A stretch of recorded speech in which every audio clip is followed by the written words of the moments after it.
And so we got there, and I parked the car out on the street because I figured it'd just be an hour, even though I'd said that other stuff. And anyway, they got us in there and checked Sean out, and her blood pressure was up. And none of the midwives that we were used to working with were there. And there was this one named Kathy Naughton. I call her Kathy the Nazi because she was pretty militant. And she came in, and after they'd taken the blood pressure, they kind of did a huddle, and then suddenly came in and started.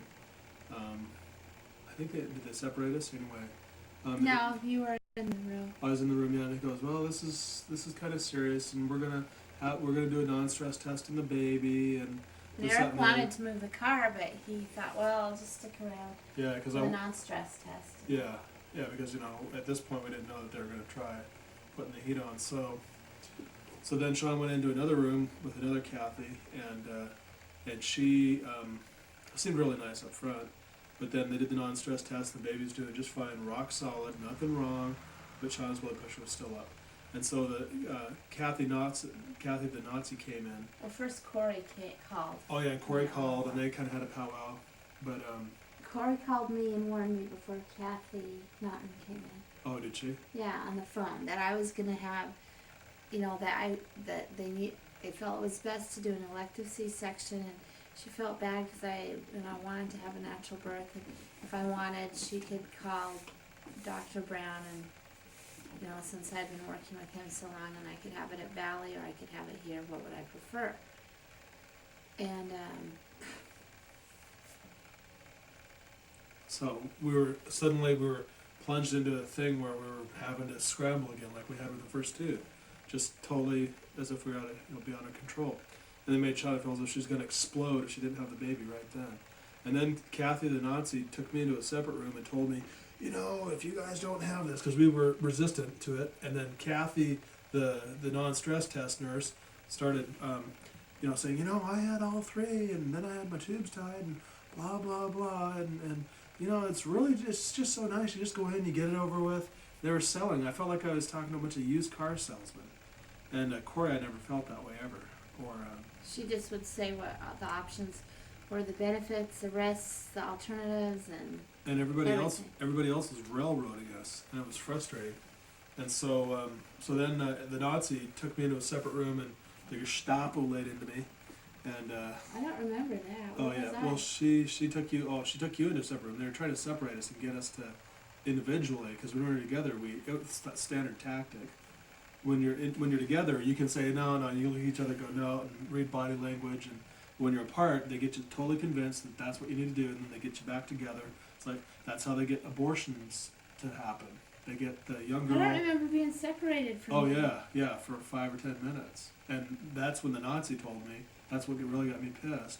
Was the Nazi came in and said, I lost my mom and a sibling, they died in childbirth, and I lost one of my own, blah, blah, blah. Yeah, but I was there when well, she you were separate. No, she reiterated when we got back together. Probably after we appeared resistant. I mean, they were using tactics, Gestapo tactics, trying to break us, get a confession. Anyway, it's frustrating. And I could just see it, and the more they tried it, the more I got just pissed. And then the more that then they said, well, let's check her blood pressure again. Of course, at that point, it was up to like 155 over. No, that was when I got upstairs. We haven't even got upstairs. Well, yeah, it was higher at that point. It was the highest it had ever been all morning. Well, because they're feeding our heads full of crap. And then we went into another room. This is the room where we got back together. We went down to Kathy the Nazi's office, and she got on the phone with Corey, or Shauna was talking. We still appeared resistant. And so she got on the phone with Corey, and right in front of us, basically had it out with Corey while Corey was on the phone, and Kathy the Nazi was right there in front of us. And they really got elevated tones, and Corey could tell that they were railroading us. And so, anyway, she used the B word, just as Shauna was receiving the receiver, says you, and used the B word as Shauna was picking up the receiver. So I could tell there was some politics going on. Yep. There was at least a different philosophy, if not just either that politics. or they wanted it to seem so good cop, bad cop. Good cop, bad cop, yeah, it could have been. We could have been that too. Who knows? So at that point, we were both just frustrated and a little bit confused, and so we went out and said, look, we just want some time to think about this, and it did not feel right. Never once did it feel right. We never felt at peace. nice or calm about it. And so then we went out and sat in the lobby. I could tell they were frustrated with me because I was the one I was a little bit wishy-washy just because, well, I'm pregnant and I've got hormones and I've got people telling me all these. she was crying, telling you're gonna kill your baby and blah blah blah. Man, I know you're not one of these crazies that does home births and has to have it naturally no matter what. I mean, it's just, I remember she was saying that. I know you're not one of these crazies, immediately. And so we got out in the lobby and it was towards the end of the shift, and then this really nice nurse's aide came along, Teresa, who the whole time had been kind of telling us, look, it's really not that big a deal. I think she was the most level-headed of any of them, including all of them. So she came along and said, look, I said, hey, could we get Shauna to take her blood pressure again? Could you get a cuff and take it one more time before? And we've been sitting out there for 15 or 20 minutes. And so she comes out and takes it, and it's back down to 140/90, which is still at the top of, still high, but it's at the top of the green band, not even in the yellow band, and definitely not in the red band. Although it spiked into the red band. When they were scaring the crud out of me. Yeah, and of course it's going to happen, the white coat effect and then that, and so I'm like, there never was a problem. And so then the Nazi comes out and goes, and she was heading off shift too, and she comes out and she goes, well, you need to. She's like, what did you hear from so-and-so? We were waiting to find out something from somebody upstairs about something. What was it? I can't remember. I can't either. But basically she had talked one more time with our midwife, with Corey, and had gotten one last piece of information and made it sound as if, well, you can just go upstairs and get a little bit of, just get one last stress test, and they'll take your blood pressure one more time. And then you can go home. And then you can go home. Maybe you can talk to the neonatologist, and just talk about the risks and the options. And then basically she said, but you're not going home. In other words, you're gonna have that baby tonight. And she was just militant. I didn't hear her say that either. Yeah, and I did not really. And that's what I said. Guess what, Shauna? As I was wheeling Shauna in the wheelchair up to the elevator, I said, we're gonna get upstairs. They're going to put the blood pressure monitor on. They're going to get all the doctors around you. Basically, they're going to start prepping you for a C-section. They're going to check your blood pressure. It's going to go through the roof because you're going to tell that you're being railroaded. They're putting you in one of the rooms, and your blood pressure is going to go right back up. The neonatologist will come and go, look at this. You're going to kill your baby. Blah blah blah. And you're going to have 3 or 4 people railroading you upstairs. And if we go upstairs, if we walk out that door right now, we'll go home and everything will probably be just fine. If we go upstairs, we'll get railroaded. Sure enough, we go upstairs, and by the time we got out of the elevator, my blood pressure was up, and I'm sure Shauna's was. Well, I don't know that hers was, because she's like, yeah, whatever, we'll see. And sure enough, we get there, and they did exactly the stuff that I was positive they were going to do. And of course, Shauna's blood pressure was up at elevated levels again, above in the yellow zone, and approaching the red zone. Which is like 155 over 110. Yeah, and I was in labor and delivery. I was going into a labor and delivery room, which meant baby comes out and that. Yeah, anyway. Bad associations from previous things. And sure enough, and then Corey decides to show up, and she's a really good. If anybody ever is slick, if she truly was trying to play the game, Corey was good because she was extremely empathetic and said, give you both sides, but I strongly recommend this. Well, she had to. And she's very calm. She had no choice but to still recommend an elective C-section unless she wanted to, have the possibility of getting sued. And she showed up and talked to the perinatologist and basically came in and said, look, this, that, and the other. And Sean and I both still didn't feel comfortable because we kept telling her we have not explored the spiritual options, in other words, a blessing. And we haven't given it time. And you never go to a used car lot and buy a car. You drive in, your car dies, and they go, oh boy, have we got a car for you? Look, you have to buy something, and this is what we're going to give you, and these are the terms you're going to have. Well, you walk away and you say, screw you. We're just going to take some time and think about it, and we had none of that, and nor had we explored any of the other options, and we both felt strongly we had to explore other options. We didn't know what they were, if we were going to have any at all. But we wanted to give it a little bit more time and explore options. And I asked Corey, I said, so Corey, if we walk out that door, what are the chances that Shauna's blood pressure will drop naturally? And she said 1 in a million. And I go, 1 in a million.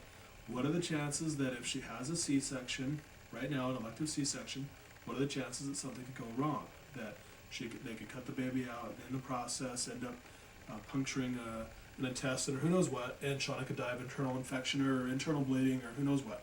About 1 in a million. So you're telling me right now that if we walk out and and the blood pressure stays the same, And what's the chance of me having a seizure? Because blood pressure goes up. Right. 1 in a million. 1 in a million. So if we have a C-section right now, and something goes wrong, there's about 1 in a million chance that something will go wrong. So you're telling me that there's 1 in a million here, 1 in a million here on the other side of the spectrum. So it's a wash. And I said it doesn't make sense to do it because there's no impending reason that we should have it right now. And then they go from an odds standpoint and from an engineering standpoint, from a logical standpoint, it just doesn't make sense. And she couldn't argue with that, at least successfully. And so anyway, and the other thing was that we had to explore all of our options. And Shauna had her heart set on having it naturally. Well, I did only if, I mean, I wasn't going to put the baby at risk, but I wasn't Neither of us wanted to. convinced that I was that sick. I mean, it was just so weird. They made you I feel mean, as if the you were word surreal, I mean, you know, everybody uses that word. It just felt like it wasn't a dream or weird.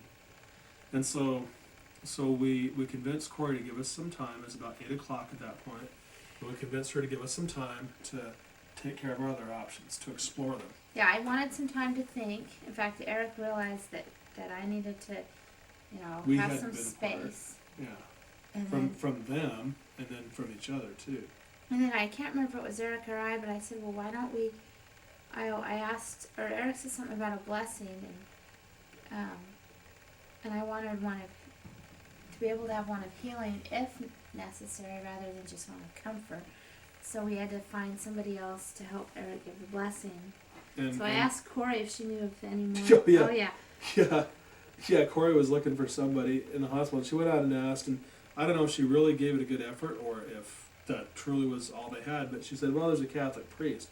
And then I very tactfully, I kind of snickered, but I very tactfully said, well, he has to be ordained in the Melchizedek priesthood and have the proper authority and baptism and all that stuff. And she's like, huh, whatever, you know, it doesn't one work, you know, doesn't one size fit all. Anyway, so I said, and so anyway, I asked her if she could go find, you know, an elder and maybe a doctor who was an elder or something. Or Mormon elder, and she couldn't, they couldn't muster anybody up. And I thought, that's odd. A hospital that hasn't got a list of all potential people that could help in a spiritual crisis. As far as I'm aware, most other hospitals would have something like that. And I was kind of surprised because it seems like that hospital, at that point, was putting all of its trust in the arm of flesh, and none at all. Well, I don't know that Valley even has. Yeah, it'd be interesting to call it. But primary children's hospital in Utah, they had all different denominations. Yeah. Somebody that because they recognize the spiritual element as an integral part, and that was in Utah. And all the UW had was the last rites from the Catholic Church after you've already died because you couldn't or didn't exercise your spiritual options. So anyway, so I was kind of frustrated with that. But then I was racking my brain saying, I'll have to call somebody from the South End to come all the way up here. And I was thinking of Dean Jacobson, but boy, what a long way to go. And what if it's just a dead end? Yeah, we weren't sure. We weren't sure what the Lord's will was, that maybe, you know, I was meant to have a C-section again. But then that blessing would have been frustrated and void, and it just didn't seem right. And it wasn't just because of that blessing. I was guessing before we went in there that there was a 70 to 90% chance that we'd have a C-section. Right. And so then Shauna goes, well, and we were trying to think of people that we could get, and Shauna goes, well, what about Larry and Steve? And it's like, oh, duh. So I ran down for the first time, and I negotiated with Corey. She said, okay, let's get together in about 45 minutes or an hour. So I ran down, tried dialing, couldn't get a hold of Larry, and then finally called Steve and realized that it was busy. Both times I called him, ran out of money, and then decided that the best thing to do was to just drive over there, because I knew that he was probably on the phone or one of the kids was on the internet. So I drove all the way across the 520 bridge over to Bellevue and picked Steve up, and he was more than willing to come, and he's just become more active in the church, and this is the second blessing. The first one was on Larry, and the funny thing was, I thought of that. I thought, wait, Larry was healed of a really funky or weird bone tumor cancer thing. Doctors had never seen it before, and that was at UW, and so a research hospital. And so anyway, he'd had kind of a rather interesting cancer and recovering, and it's doing fine, and seems to have been totally healed from it. And so I thought, well, maybe Steve has a gift of healing. So the first thing I thought of was to go get him, and he's now a counselor in the Elders Quorum presidency, and I thought, well, it would be a good experience for him too. And maybe it comes down to that's what it was part of what he needed. I don't know. And so we anyway ran over, grabbed him, and his wife Cynthia was really sweet, and they had just were finishing dinner at 8:30 by that point, and we got a ticket on the car and we'll tell Shauna. And so anyway, ran over, picked him up, brought him back. By the time we got there, it had been about an hour. It was about 9 or 9:15. And we administered to Shauna. I had some oil and administered to Shauna. Steve sealed her head, and then I pronounced the blessing in the name of the Lord. And in the blessing, I wasn't told I would be healed, but that was the thing. I went into the bathroom and prayed in front of the toilet. I had to use the toilet, and then I prayed in front of the toilet, and prayed that I'd have inspiration most of all, because this was a very difficult thing, and I was emotionally tied to Shauna and didn't want to try and pronounce my will. I wanted to pronounce the will of the Lord, because it's giving a priest a blessing. The difference between that and praying is that you're pronouncing the will of the Lord. When you pray, hopefully if you pray with the Spirit, you also ask what the Lord would want you to ask. But in the case of a blessing, you are pronouncing the will of the Lord as if He were here, what He would lay and give to that person who is sick or afflicted. And so anyway, I prayed for that, and then came out, and Steve and I did the blessing, and Shauna's blood pressure had been down, I believe, at that point. It's back down to the baseline, at 140/90 again. because I had time And to relax, and I had been by myself without anybody bugging me, and I had been praying. And so the blessing that Shauna got, and I sat there, and I remember being kind of self-conscious, because Steve hadn't done very many blessings. It's probably only a second blessing in the last 15 to 20 years. And anyway, and I remember just being self-conscious, because I was sitting there just waiting for something to come. I was expecting the words to come to my mind that I would bless Shauna, that she would be healed of her high blood pressure, but they never came. And I do remember her being blessed again with the blessings of Doctrine and Covenants, Section 89. But the interesting thing at this time was that she was promised that she would be given treasures of knowledge, even hidden treasures of knowledge, according to the promises of that law, which she has kept with exactness. And so, and the law of chastity, all the laws that she's kept, and then basically saying, and I was pleading with the Lord too, in that I remember that she has done her part, we have done our part, and she's been promised that that her body would function as it was created or designed, and basically we need this blessing. Oh yeah, before I forget, I'll finish this up. And so anyway, and then she was blessed. The last thing that she was blessed with was that she would be given knowledge to help her overcome this high blood pressure, and not that she would be healed. And then afterward, I was kind of frustrated a little bit, although I felt very calm and peaceful. I was frustrated that she had not been promised that she'd be healed. That's what I wanted. That's what she wanted. And Corey came in shortly thereafter and goes, "Well, are you healed?" And she goes, "Well, I was promised that I would be given knowledge to know what to do." And so basically, Sean said to put the onus back on me, or put the responsibility back on me. And Corey goes, "Oh yeah, that's difficult." And I don't know what level of faith Corey has or had, but anyway, I was thinking too. She said something like, "Oh, sometimes I am the hand of God." Yeah. You know. She was being very patient, extremely patient, very good heart, good woman. But basically, we were gonna go home, and she goes, "Well," and we were gonna have to, and we, for some reason, it seemed like we were given this choice or this choice. It was like we could go home and then show up the next morning for surgery, for the elective C-section. Yeah. Or you could spend the night under monitoring. Or I could spend the night under monitoring there, and they'd give me magnesium. Sulfate, which would slow down your which would relax the smooth muscles and relieve the high blood pressure, but that would also relax my uterus. And I would never be able to go into labor. And if I never was able to go into labor, then the only way I'd have the baby naturally is if they induced me with Pitocin. And if you get induced with Pitocin, then you've had previous C-sections, and the chances are a lot greater than 1 in a million that you could have a uterus rupture.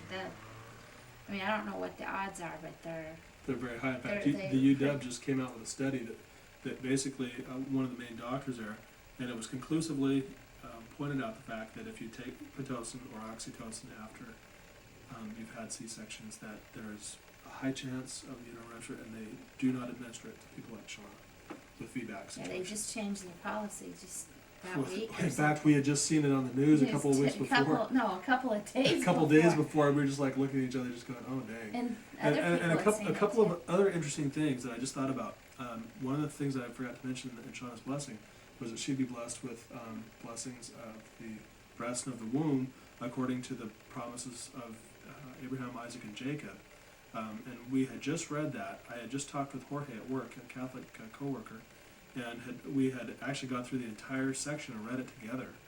And since he is of Incan and Spanish descent and of the tribe of Manasseh, we went through that and talked about it and told him basically that we're brothers and saw the blessings there.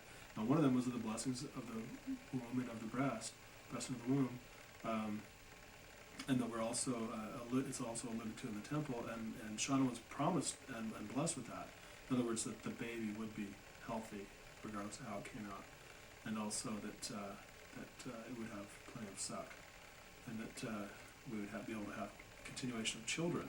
In other words, it wouldn't be the last one if the third or fourth C-section was the end of the road for us as a couple having children, and that's always kind of frustrated me. And so, anyway, the other thing was, as I was walking out to the car to pick up Steve before the blessing, I was praying, of course, pretty profusely. I hadn't been away from Shauna, and just had a really nice walk. The sun was setting, and it was a beautiful day out. And anyway, I was praying, and I had taught the young men, the teachers, a week or two before, about calling on the ministering of angels in a tough situation. And that popped into my mind. I thought, well, that's one other option that we have not exercised, is calling on the ministering of angels. And the thought occurred to me, do it. And so I did it, and I did it twice. And each time that I did it, a calm, peaceful feeling came over me, and was kind of interesting. I don't know if it was just to calm me, or to, if that was the feeling that something has occurred, and somebody was going to intervene in a very physical way, and I couldn't tell and didn't know. But anyway, and I remember it was a pretty profound experience, although now, of course, it's faded. And so those are two other spiritual things, is the ministry of angels, and also the blessings of the breast and of the womb, which are significant, because within 2 weeks before this incident, I had been prompted to study up and to, again, develop more faith and more knowledge about those two things, which I haven't read for a while. I don't read them all the time. So anyway, back at the hospital, it's about 11 o'clock now, and Corey is still trying to talk us out of going home, but she said basically, if it was really serious, she would cry if a patient left. And she talked about how one patient said, "I'm not staying here," and Corey just cried and pleaded with her to stay. Anyway, but the option was we could either sleep at the hospital or we could sleep at home, but if we slept at home, then we'd have to be back at 6 in the morning. And I said, I sleep in. I go, that'll just be horrible if I have to be here that early. And so she said, I'd have to call in at 6. And she goes, okay, well, why don't you just sleep in then and just call when you wake up.